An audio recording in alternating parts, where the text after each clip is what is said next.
الأنبياء والمرسلين وعلى آله وصحبه أجمعين. رب اشرح لي صدري ويسر لي أمري واحلل عقدة من لساني يفقهوا قولي. سبحانك لا علم لنا إلا ما علمتنا إنك أنت العليم الحكيم. أما بعد. Alhamdulillah tuan-tuan dan puan-puan sidang jemaah yang dirahmati Allah sekalian. Syukur kepada Allah Subhanahu wa taala kerana kita masih diberi ruang untuk duduk dalam majlis ilmu pada petang ini. Sempena dengan sambutan Ma'al Hijrah, tahun Hijrah. Jadi ini bukan ceramah Ma'al Hijrah, tapi ini baca kitab berkaitan dengan Ma'al Hijrah. Jadi saya guna hadis kitab hadis 40, iaitu hadis yang pertama yang menceritakan tentang hijrah Rasulullah sallallahu alaihi wasallam, hadis tentang hijrah. Tadi kita tutup dengan baca Al-Quran, iaitu surah Yasin tahun yang lepas. Ya. Mudah-mudahan kita diberi rahmat oleh Allah SWT dengan bacaan Al-Quran, dan kalau boleh kita teruslah sentiasa membaca Al-Quran, insya-Allah. Dan kita mula tahun baru selepas sembahyang Maghrib tadi, masuk waktu Maghrib tahun baru, kita mula dengan solat, kemudian kita berdoa dan diikuti dengan pengajian, ya, iaitu kuliah. Biasalah ya pengajian ini. Karena pengajian ini merupakan ilmu. Ilmu merupakan perkara yang penting, ya, yang diajar oleh Rasulullah SAW berdasarkan kepada Al-Quran. Ilmu inilah yang membimbing kita menuju kepada redha Allah Subhanahu wa taala.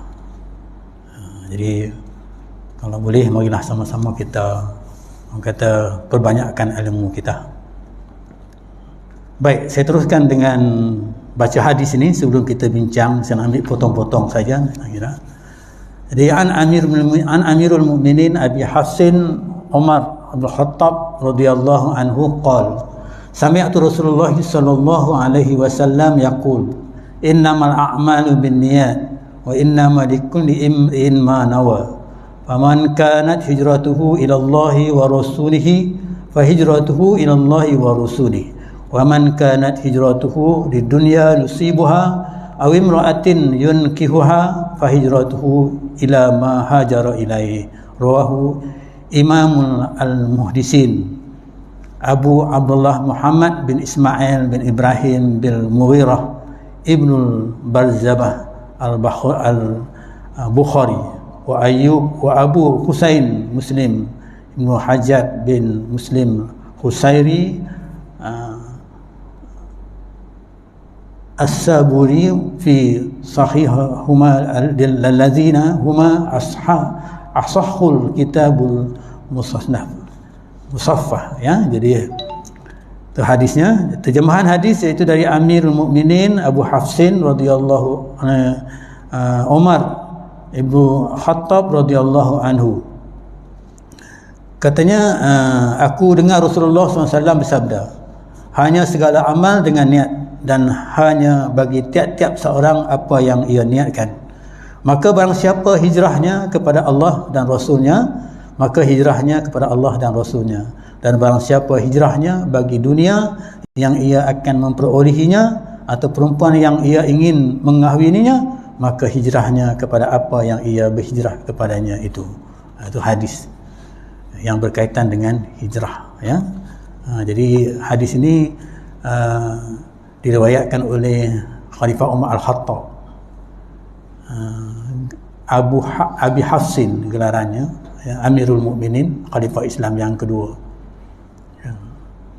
Menekankan tentang amal itu mesti disertakan dengan niat, kemudian diikuti dengan niat bagi mereka yang hijrah. Zaman Nabi SAW ada satu peristiwa namanya hijrah yang kita sambut ni lah. Hijrah tu daripada Makkah pergi ke Madinah. Nabi diperintahkan oleh Allah Subhanahu wa taala supaya hijrah. Kenapa hijrah? Kerana nak cari tempat yang lebih selesa untuk nak mengembangkan ajaran Allah Subhanahu wa taala. di Mekah tak selesa, tak aman, ya, jadi ubah tempat. Jadi Allah perintahkan pindah ke Madinah.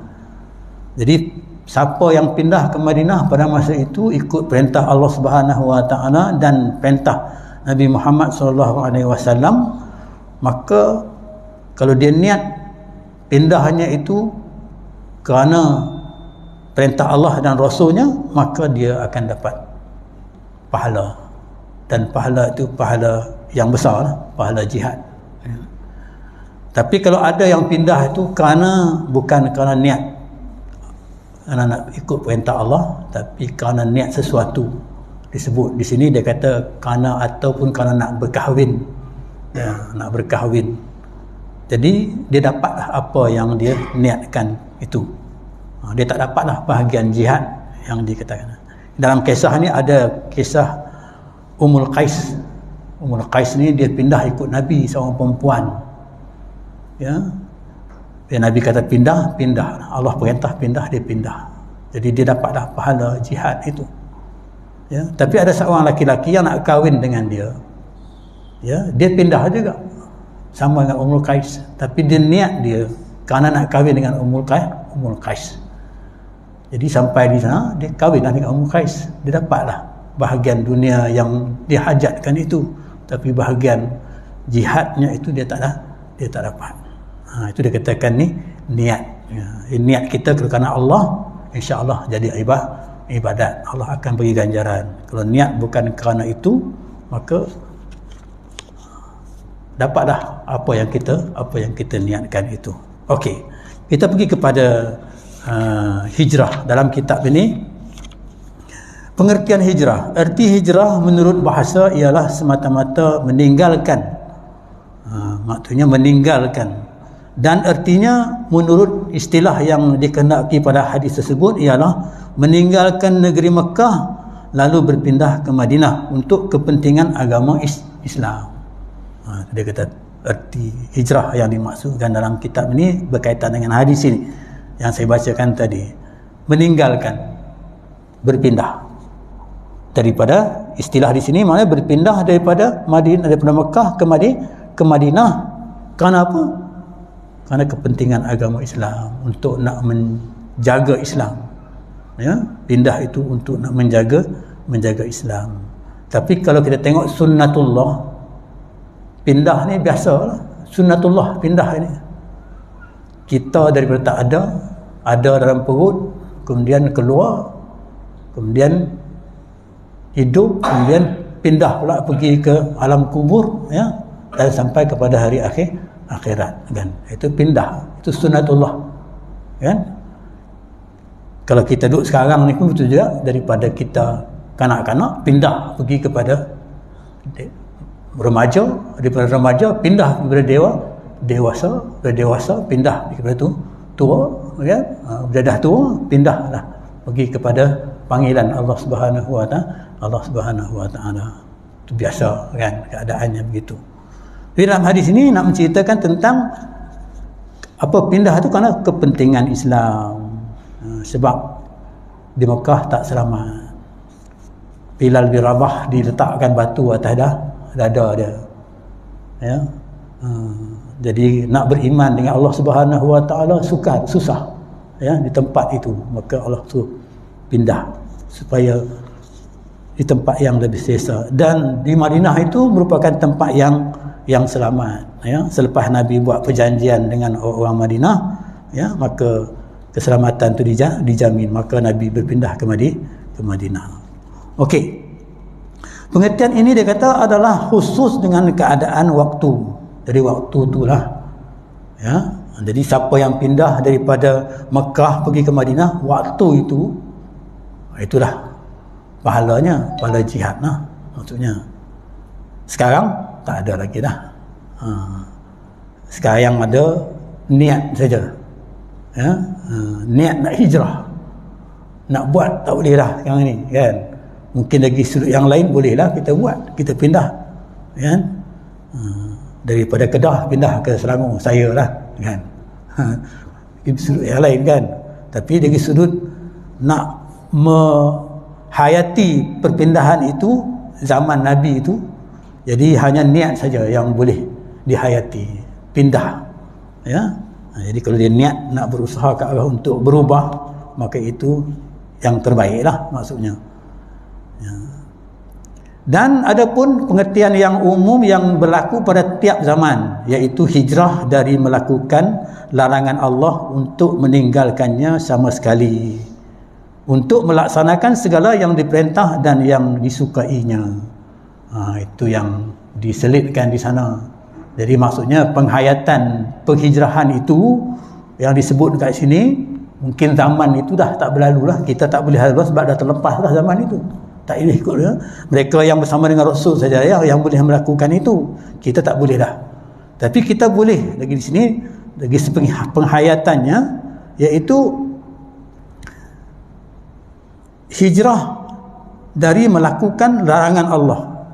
Jadi kita jangan buat apa yang Allah larang. Hijrah kepada, ya, maksudnya kepada yang tidak dilarang, ya, atau meninggalkan sama sekali untuk melaksanakan segala yang diperintahkan dan disukainya, ya.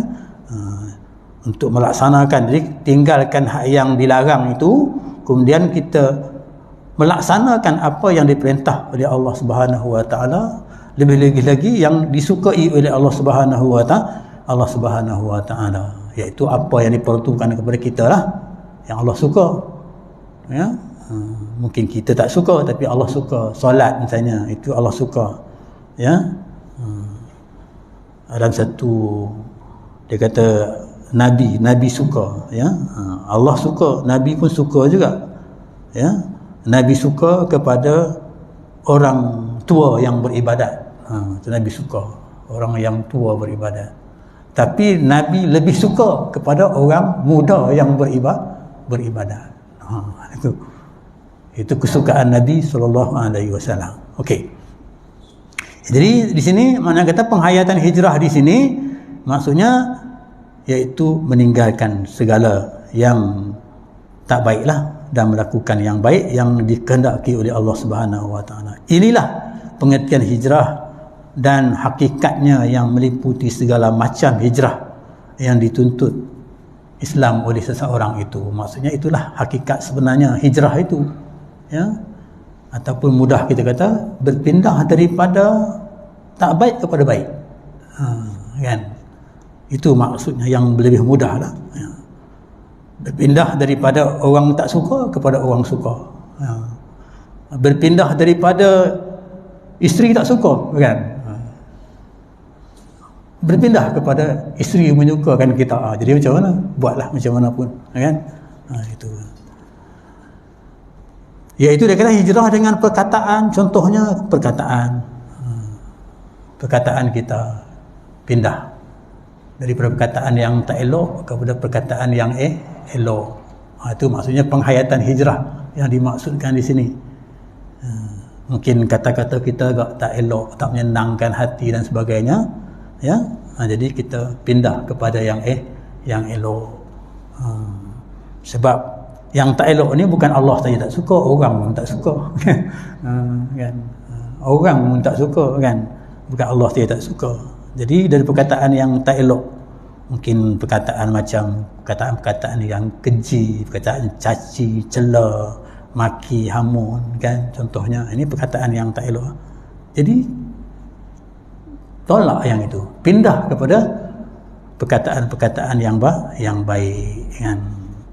Perbuatan kita katakan, supaya juga perbuatan pindah daripada kelakuan yang tak baik kepada kelakuan yang baik dalam kehidupan kita, ya. Dalam kehidupan kita, kelakuan yang tak baik, perkara yang baik yang kita lakukan, ya. Contohnya, minta maaf lah nak sebut di sini, kan. Contohnya kita ni jarang kita katakan, ya, pergi ke rumah-rumah ibadat, kan, ke masjid, surau, pindah lah. Ini yang pindah, maksudnya pindah daripada tak pergi itu kepada apa? Pergi. Pindah daripada kurang baca Quran kepada baca Quran. Itu maksudnya pindah ke arah mendapat kebaikan. Pindah daripada perangai yang tak elok kepada perangai yang elok. Mungkin kalau suami isteri pindah daripada selama ni tidak menyantuni isteri dengan baik, ya, ataupun suami juga ataupun isteri juga tidak menyantuni suami dengan baik, pindah, ya. Maksudnya kita ubah kepada tuntutan-tuntutan yang dikehendaki oleh Allah Subhanahu Wa Taala dari segi kehendak kita, kan, begitu. Tak sebut dalam kitab ni, tapi saya huraikan daripada perkataan itu daripada kitab ni, kan. Jadi artinya tidak melakukan sesuatu yang dilarang, itu saja, iaitu sama ada dengan perkataan maupun dengan lainnya. Benda yang dilarang, pindah.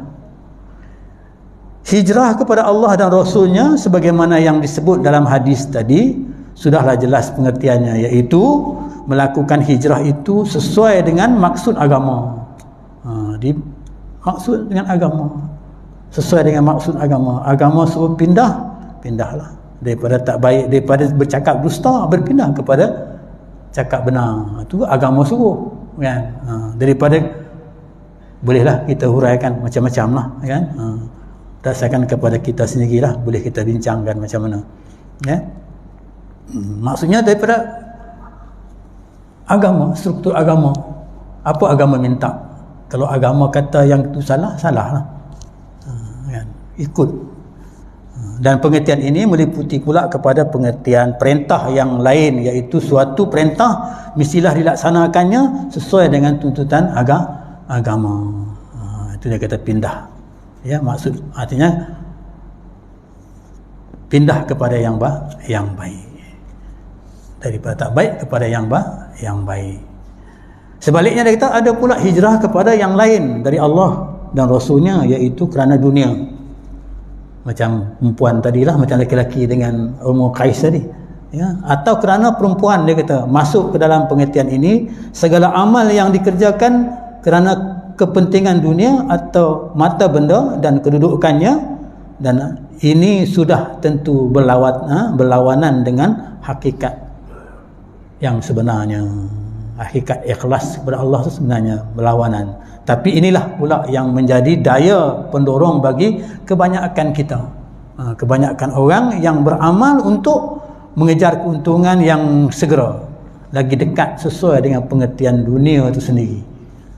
Jadi ramai daripada kalangan kita, ya, yang beramal ataupun berpindah dengan tujuan untuk nak mendapat kepentingan dunia, kan?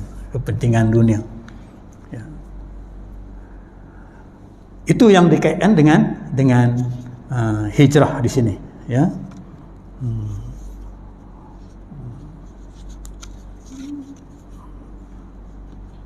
Kalau kita pengertian tadi, kalau kita orang kata bincang, ya, dalam kehidupan kita tanya diri kita, kan, berkenaan dengan agama, kan. Kalau yang kurang mengetahui, maka dia akan dapat tahulah apa yang dia kurang, kan, ya. Jadi dia kena berusahalah untuk nak menambahkan, ya. Kalau macam kita katakan nak pindah daripada, kadang-kadang kita ni tertinggal solat dan sebagainya, kita kena pindah ke arah untuk selesaikan yang itu, kan. Maknanya yang berkaitan dengan tuntutan Allah Subhanahu Wa Taala, sembahyang, zakat, kan, kemudian apa-apalah dalam kehidupan kita yang disyariatkan oleh Islam, ya. Kadang-kadang benda yang disyariatkan itu, ya, kita tak laksanakan, ya, 100%, ya. Kita buat sambil lewa saja, kan. Sedangkan benda itu sama. Contohnya kita katakan soal halal haram kita katakan, ya. Kita dah pasti daging babi itu haram, ya, pasti. Tapi ada kaitan yang lain yang haram juga, tapi kita tak nampak dari sudut haramnya. Contohnya mencuri, kan. Hari ini banyaklah kita katakan, ya. rasuah gitu kan.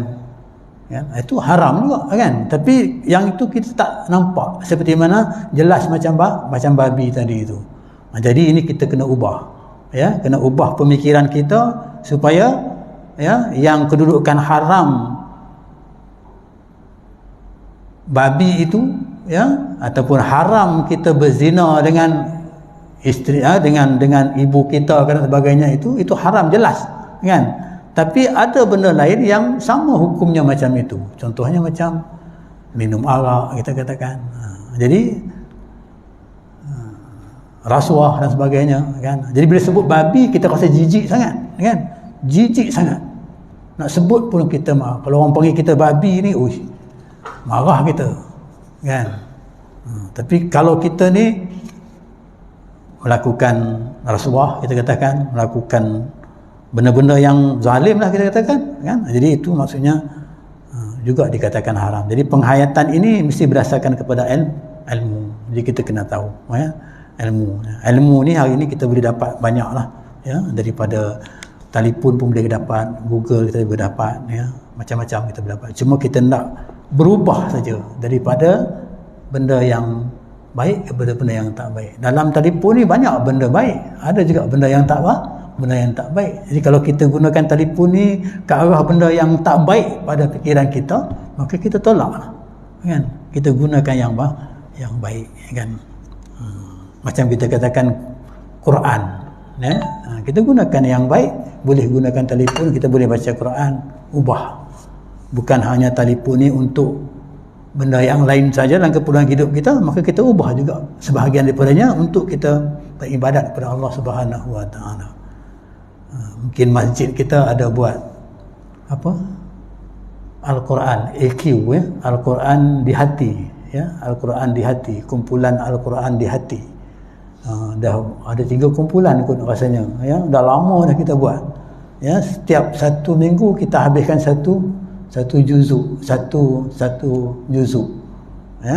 Kita tukar satu juzuk kan. Itu pun boleh kita amalkan. Maknanya kata Al-Quran di hati kita sentiasa.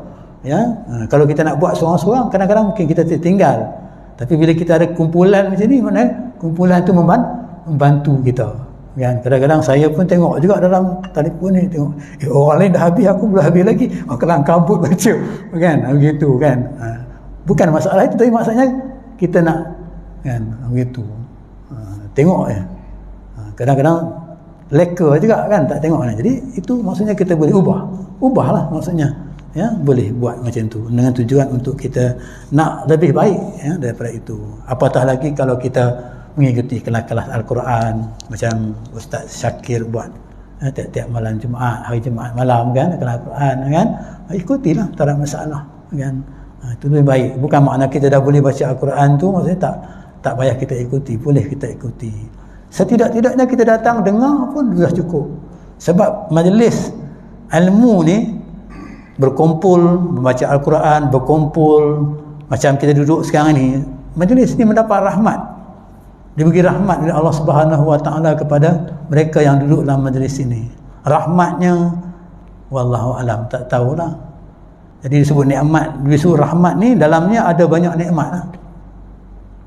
Mungkin kalau kita tanya nikmat kat kita nak kira satu persatu, kita tak kira lah kan.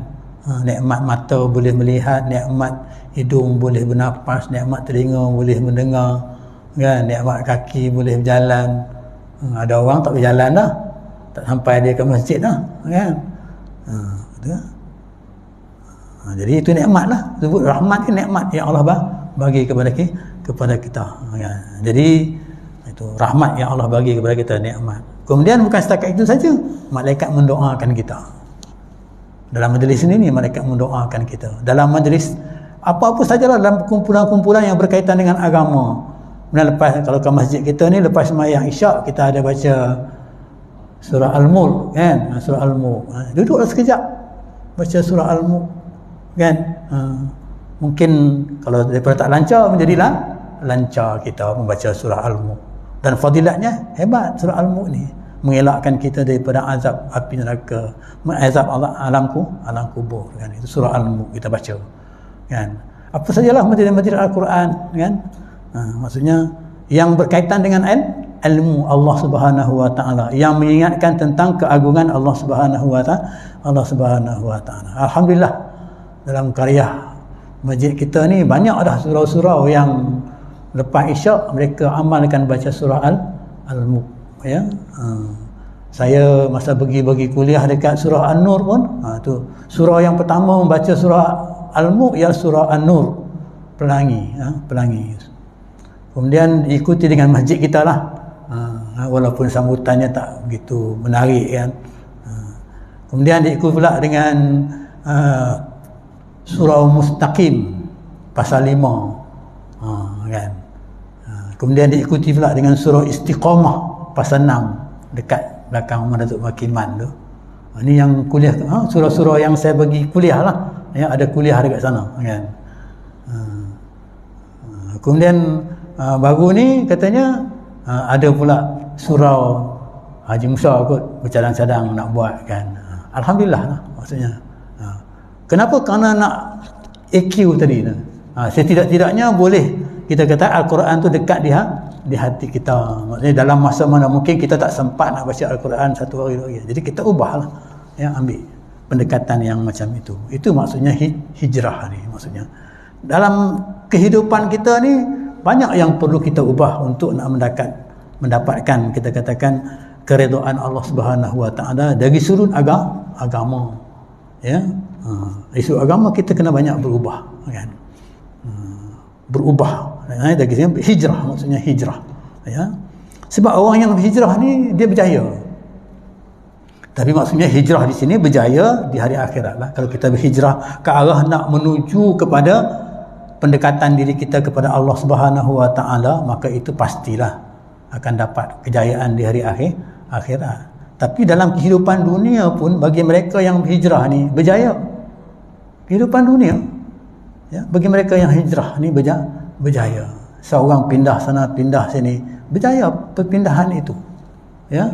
Mungkin dari sudut rezekinya ditambahkan oleh Allah Subhanahu wa taala. Ya, orang yang hijrah ni misalnya sentiasa rezekinya ditambahkan oleh Allah Subhanahu wa taala. Tak kiralah dia tu Islam ke dia bukan Islam ke, ya. Kalau dia ada sunatullah dalam keadaan berusaha untuk kehidupan dunia dia pasti dapat, kan. Itu kita dia katakan hijrah. Jadi pengertian hijrah ini sangat luas dalam kehidupan kita, ya. Tapi zaman hari ini maksudnya hijrah tu tak boleh kita lakukan lagi lah. Macam kata Nabi katakan la hijrata ba'dal fathi, ya, tidak ada hijrah lagi selepas pembukaan kota Mekah, ya. Walakinna jihadu wa niyatun wa izan tanfirtu farfiqu, dia kata. Tidak ada hijrah lagi sesudah kemenangan, selepas Rasulullah SAW masuk kota Mekah, ya. Tetapi yang ada ialah jihad. Jihad. Hijrah itu ialah jihad dan niat, dan apabila diperintah kamu keluar maka keluarlah. Maksudnya niat kita. Bila diperintah oleh Allah Subhanahu Wa Taala untuk buat sesuatu daripada sesuatu yang bukan milik Allah Subhanahu Wa Taala, kita kena keluar, kita kena buatlah. Kena buatlah benda itu. Walaupun dalam keadaan yang kita katakan susah, sukar, ya. Imam Nawawi berkata, ini Imam Nawawi dikaitkan dengan Imam Nawawi, dia berkata kitab yang dikarang oleh Imam Nawawi hari 40, ya.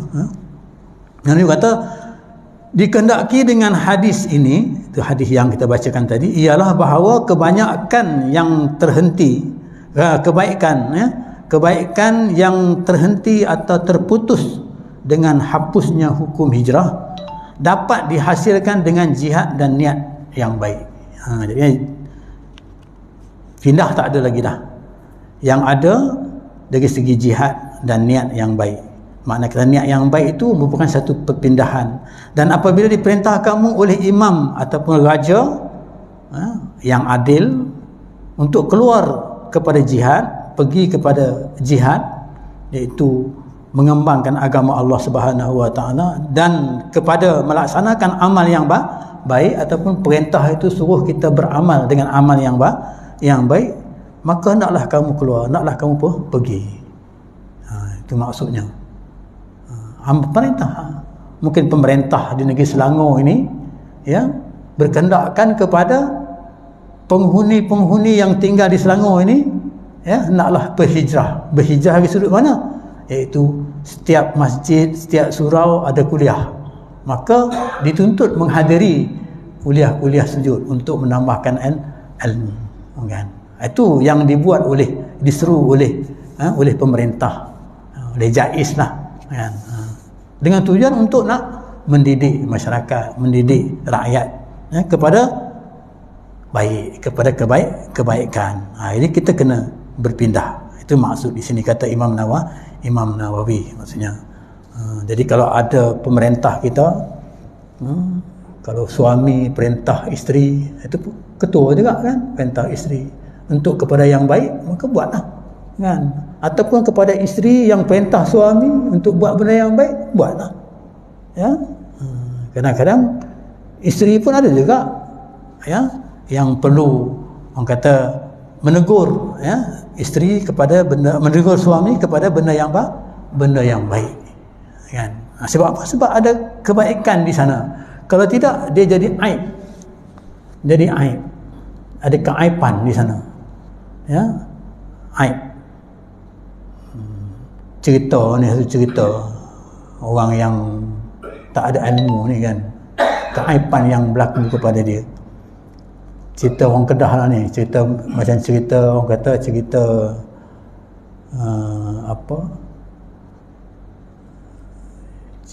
selalu orang kata cerita dongeng lah, kan, begitu. Cerita orang Kedah ni, dia ni jarang pergi masjid, kan. Isteri selalu pergi, isteri rajin. Orang perempuan rajin, kan, pergi. Jadi bila anak nak kahwin,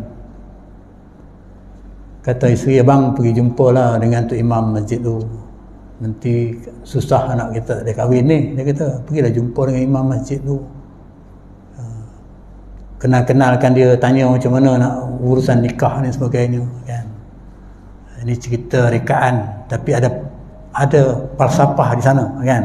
Falsafahnya yang itulah ya, orang yang tak berilmu ni diaibkan, mereka aiban, kan, mereka ketawa, gelakkan orang, kan.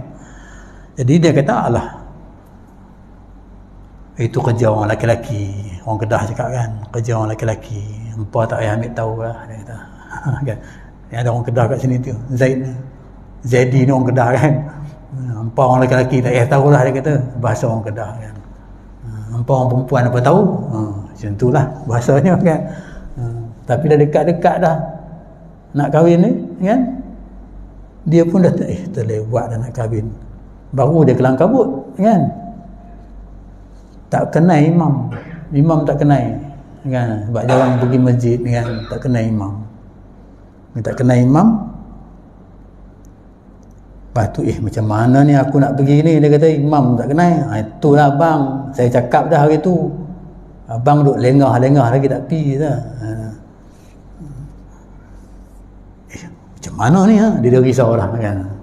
Jadi bini dia katalah, pergi abang ke masjid sembahyang asar. Pergi sembahyang asar ke masjid, jumpa dengan dia pun nak kelang kabut, macam mana aku nak pergi kelang kabut, susah hati dia, kan. Lepas tu bini dia kata, abang kalau nak kenal imam, kalau imam tu sembahyang nanti imam tu duduk kat depan, itu imam lah. Isteri dia betul, kan. Jadi boleh jumpa imam tu, kan. Kau nak kenal imam lah, kalau segan nak tanya, dia kata, kan. Jumpa imam. Jadi bila dia pun pergi, pendekkan cerita lah, nak sampai mesej dia, kan, ceritanya panjang lagi, kan. Apa duduk sampai waktu sembahyang, dia ni tukang buat rumah ni selalu isap cerut, kan, isap cerut, orang Kedah cerut tahu, kan. Jadi selalu selit kat telinga ni, padam tenyeh dekat telinga, kan. Itu kebiasaan lah, biasa dia. Jadi bila keadaan gitu, nak sembahyang dah azan dah apa semua, dia pun masuk Bilal ni dah azan, duduklah belakang imam. Bilal, kan, dia azan duduk belakang imam, kan. dia pergi masuk, dia kuaknya imam tu. Kuaknya tolak Bilal, tolaknya Bilal duduk belakang imam, sebab bini dia kata duduk belakang imam. Bini dia kata duduk belakang imam, kan? Dia duduk belakang imam, kan? Ikut imam tu, kata bini dia, kan? Dia pun duduk belakang imam. Jadi Bilal pun tengok, kan, apa orang ni, tapi tak apalah, kan, persangka baiklah, kan.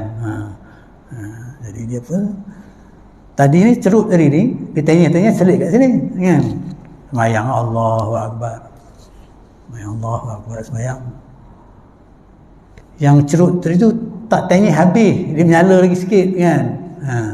Allahu Akbar, kemudian baca Fatihah imam. Yang asal tak baca Fatihah lah, tak dengar.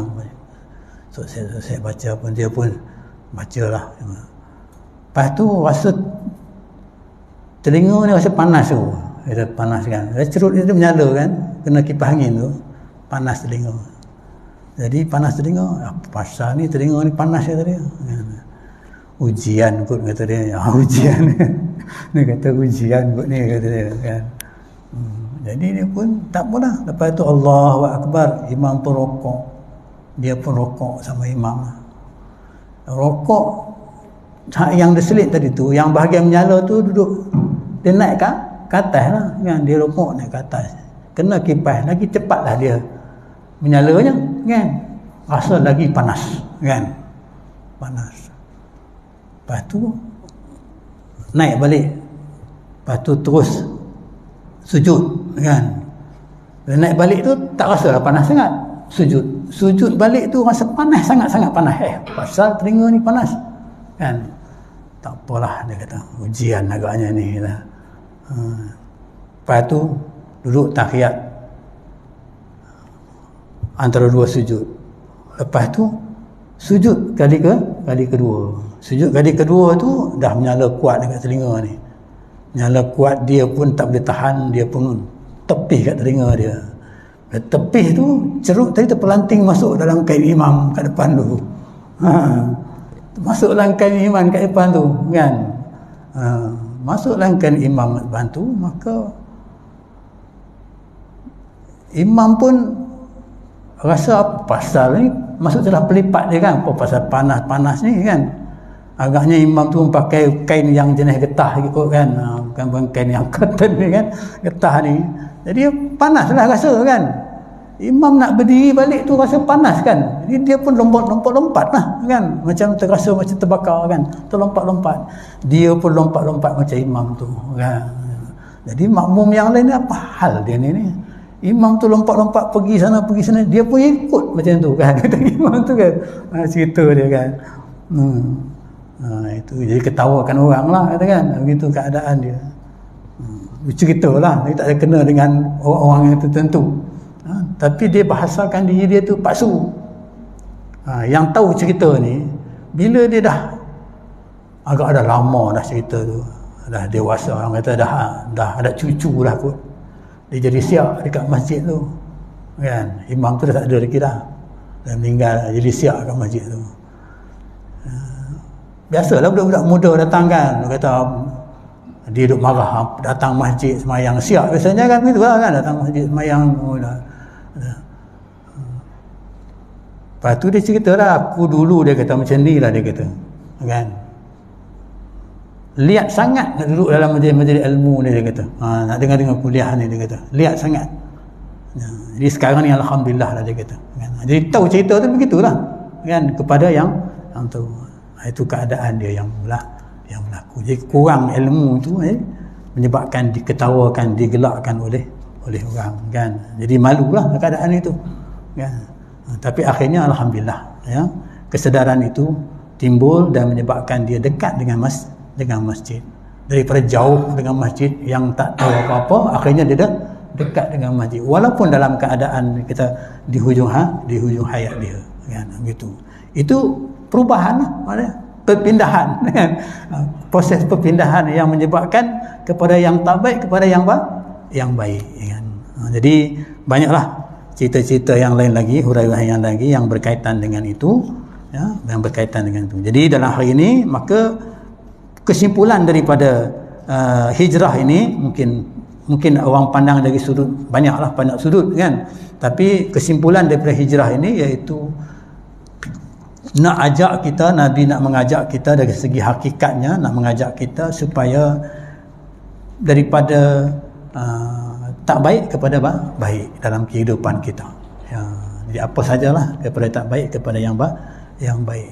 Dalam hubungan kita dengan kawan kita, kalau tak baik kita tingkatkan kebaikan. Dalam hubungan dengan isteri kita ataupun anak-anak kita tak baik, kita pertingkatkan kebaikan itu. Kan? Ataupun apa sajalah dalam segi kerja kita ke, kalau kerja ni kita buat selama ni kita tak begitu orang kata committed sangat, kita buat bersungguh-sungguh.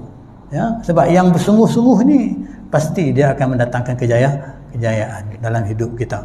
Kan? Itu hakikat ataupun ruh daripada perpindahan yang disebutkan itu. Jadi saya petikkan daripada kitab ini, daripada kitab hari 40, itu hari yang pertama yang diuraikan di sini.